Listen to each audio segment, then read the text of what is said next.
Hi everyone, Georgie here with Ukraine Matters.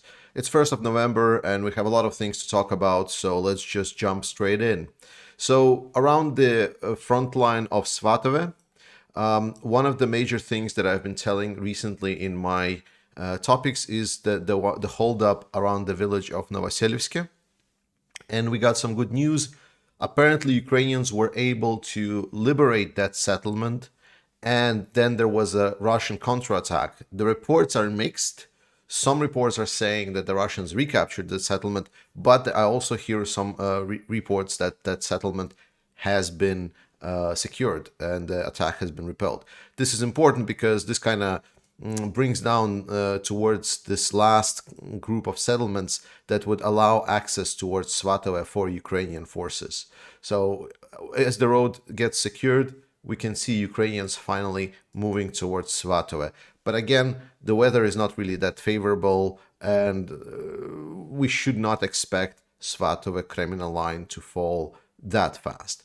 With that said, however, we definitely know that advances around this area here have been more successful. Ukrainians are effectively now in control, more or less, of the road, at least the middle section of the road here. It's actually, there are reports that they're also in control around the road in this section, and I'm going to show you how do we know that.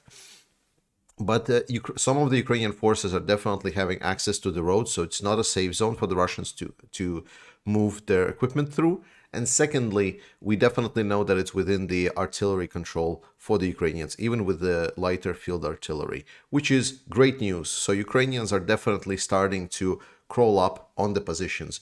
It's a slower process, but I think it's now deliberate decisions with the Russians more restarting some of their attacks. And if we're talking about the restarting of attacks, then some of the directions that Russians are going for are actually around Bilohorivka here. And this is interesting because Bilohorivka has been always a contested place. So it's always been a back and forth. And while some people are saying, oh, but Russians now advance towards the Bilohorivka, it's been a contested part for so long. It's been said that Russians will capture this from the initial push so many times, and now it's been recaptured back by Ukrainians. It's fine. This is not a critical situation. Interestingly, there has been also some activity in this area, but no additional information on what's exactly happening. But I'm on a lookout for that. Now we're talking about Bakhmut. And Bakhmut is doing great. A lot of what I'm hearing is that Bakhmut is really going strong, that Ukrainians are repelling all of the forces attacking, all of the Russian forces attacking on the positions that Ukrainians freed.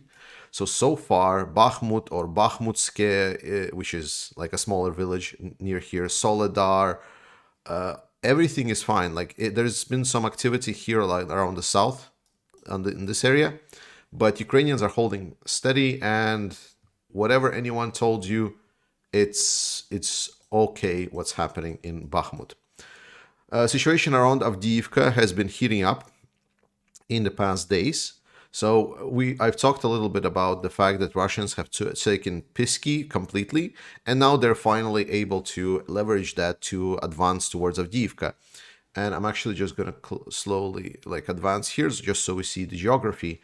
So you see that there is this line of river, like a smaller lakes, you can say, which is a nice natural barrier. And there's the villages of Vodine and Opitne. And those are the Ukrainian strongholds. And we know that Russians have been trying to advance towards them. Some of them were jumping the gun and saying that those villages have been already taken, but we do have data showing that no, indeed, they did not. So Ukrainians are holding these villages, so it's all fine and dandy. The situation is tense, but Ukrainians are holding, and there are reserves nearby.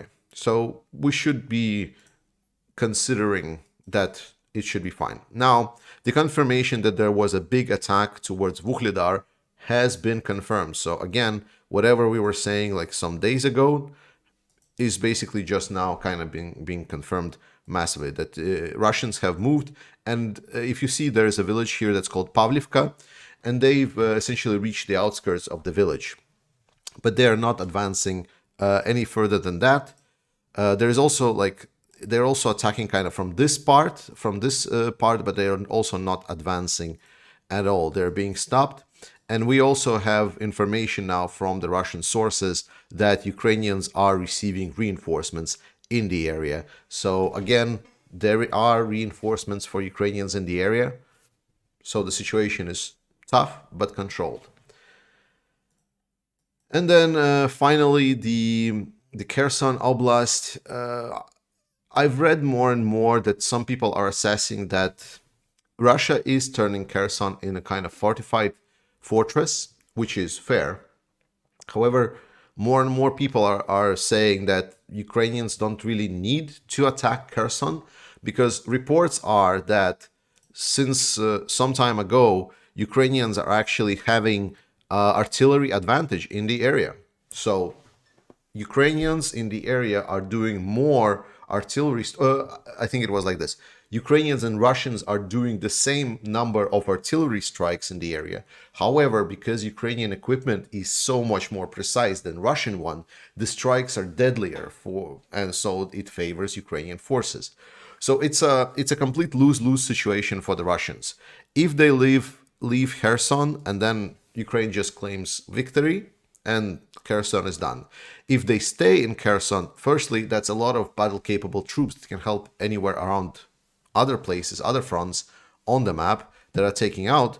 But if they just stay in Kherson, they're just going to get shelled now that Ukraine has essentially the artillery advantage.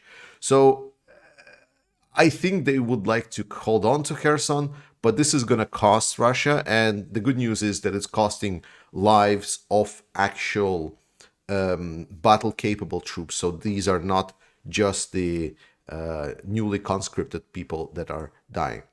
That's kind of the map update. But to kind of continue somewhere, not a lot of things are happening, as I was telling you before.